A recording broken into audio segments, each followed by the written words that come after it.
बिस्मिल्लाहिर्रहमानिर्रहीम। तमाम नाज़रीन व सामीन अस्सलामु अलैकुम वरहमतुल्लाहि वबरकातुहू। ईमान टीवी पाकिस्तान की जानिब से एक बार फिर आपके सामने लब कुशाई का मौका मिला है।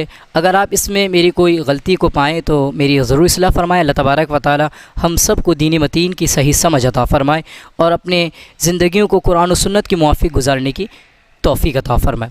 अब जो हमारा जो टॉपिक है वो है सजदा सहव, यानी कि अगर नमाज के अंदर कोई गलती हो जाए, आसान लफ्ज़ में अगर कहूँ कोई वाजिबात नमाज में अगर कोई वाजिब रह जाए या तर्क हो जाए तो इसके ज़ाले के लिए सजदा सहव किया जाता है। उस किस तरीके से किया जाएगा और क्या करना चाहिए उसके लिए, और वाजिबात मुख्तसरन आपके सामने ज़िक्र किए जाएंगे। आप नमाज की किताबों में से भी जो ना आप वाजिबात को देख सकते हैं कि कितने वाजिबात हैं और कौन कौन से वाजिबात हैं और किन वाजिबात के तर्क की बिना पर सजदा सहव बंदे पर लाजिम हो जाता है। जैसे मैं आसान लफ्ज़ों में एक आध आपके सामने रख देता हूँ। मिसाल के तौर पर तादील अरकान, रुकू, सुजूद, कौमा और जलसा में एक बार सुबहान अल्लाह कहने की मिक़दार ठहरना, ये जो है ना वाजिब है।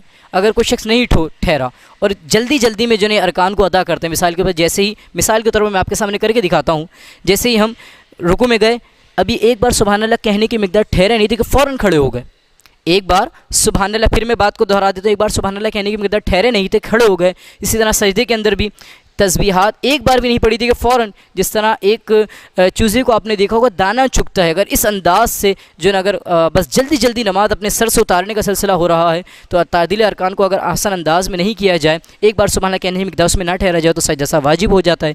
किसी ने जैसी अल्लाहु अकबर पढ़ा, अल्लाहु अकबर कहने के बाद फिर उसने सना, तावुस, तस्मीया, सूरह फातिहा से इब्तिदा करनी तो उसने सूरत पढ़ ली।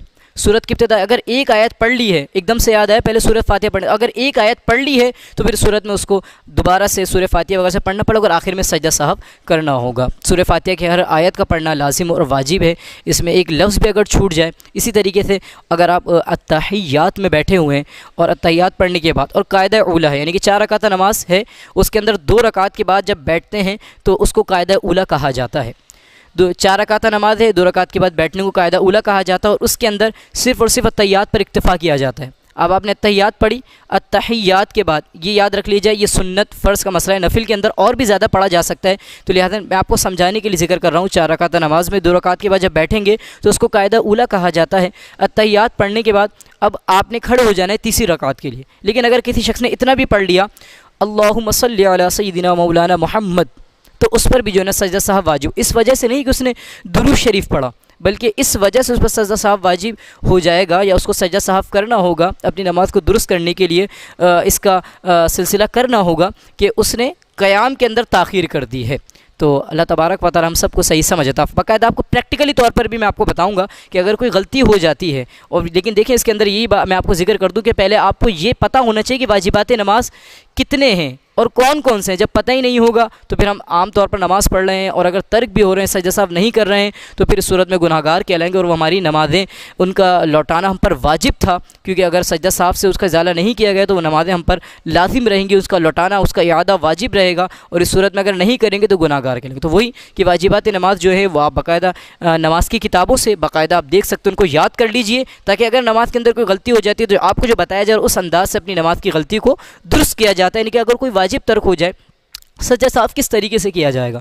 अगर मिसाल के तौर कोई वाजिब तर्क हो जाता है भूले से, तो अगर कसदन करेंगे तो उसी वक्त नमाज से जो है ना आप फिलफौर निकल जाएंगे, जानबूझकर अगर करेंगे तो फिलफौर निकल जाएंगे। लेकिन अगर भूले से इंसान से हो जाता है, बेख्याली में हो जाता है, तो इस सूरत में उलमा फरमाते हैं कि आप अत्तहियात के बाद सीधी जानिब दाएँ जानिब सलाम फेरेंगे, फिर उसके बाद 2 सजदे पर करेंगे, वो जो इस तरह किया जाते हैं, फिर वापस बैठकर अत्तहियात यानी कि तशहुद, दुरूद शरीफ, वो आखिर दुआ मासूरा के बाद सलाम को फेरा जाएगा। इंशाल्लाह आपको प्रैक्टिकली तौर पर भी बता दिया जाएगा। अगर किसी शख्स ने सलाम नहीं फेरा, ऐसे ही कर दिया, तो जब भी अदा हो जाएगा, लेकिन ये अंदाज़ जो है मकरूह तंज़ीही है। अब इंशाल्लाह आपको बाकायदा प्रैक्टिकली तौर पर करके बताया जाएगा कि किस तरीके से जो है ना अगर हमसे गलती हो जाती है, कि हम गलती नहीं करेंगे, आपके सामने डायरेक्ट रखेंगे, जो ना आपको सजदा सहव करना है और उसके लिए आपको इल्म हासिल करना हो। जज़ाकल्लाहु खैर।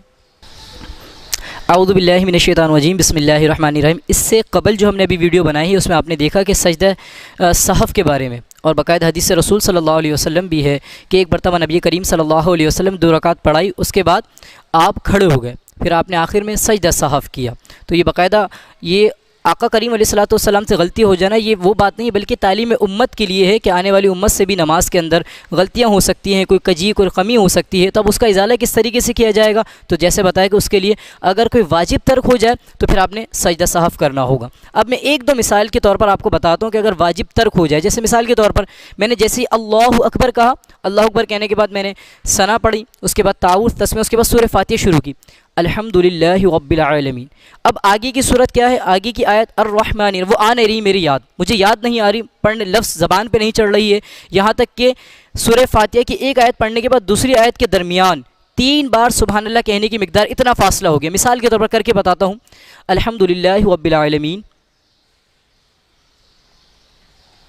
अब मुझे आ गई अर्रहमानिर रहीम। तो इतनी ताख़ीर करना दोनों आयतों के दरमियान में, तो सूरत में सजदा सहव क्या हो जाता है, वाजिब हो जाता है। तो अब अगर किसी ऐसा हो जाए तो फिर आपने सजदा सहव करना होगा, और इसके बिना आपकी नमाज़ मुकम्मल नहीं हो सकती। अगर नहीं करेंगे तो उस नमाज का दोबारा लौटाना लाजिम है आप पर पढ़ना, वरना गुनाहगार कहलाएंगे। अब बाकायदा प्रैक्टिकली तौर पर किस तरीके से सजदा साफ़ किया जाएगा, जैसे मैंने आपको कहा कि अगर कोई वाजिब तर्क हो जाए तो फिर वही बात कि आपने पता होना चाहिए कि वाजिबात नमाज, उसके लिए नमाज की जो किताब है उनका आप जो है बगौर मुताला कीजिए और उसको देखिए क्या क्या वाजिबात है, ताकि अगर कोई गलती हो सके तो आप उसको दुरुस्त कर सकें।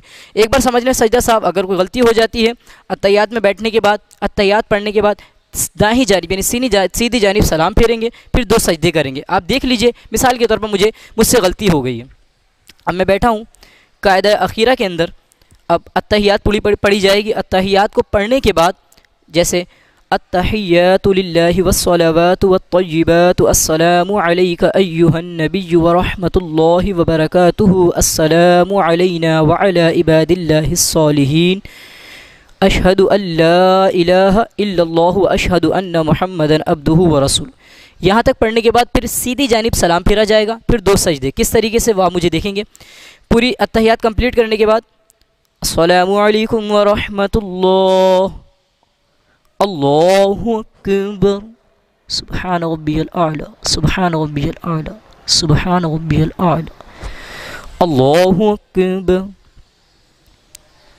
अल्लाहु अकबर, सुब्हान रब्बियल आला, सुब्हान रब्बियल आला, सुब्हान रब्बियल आला, अल्लाहु अकबर।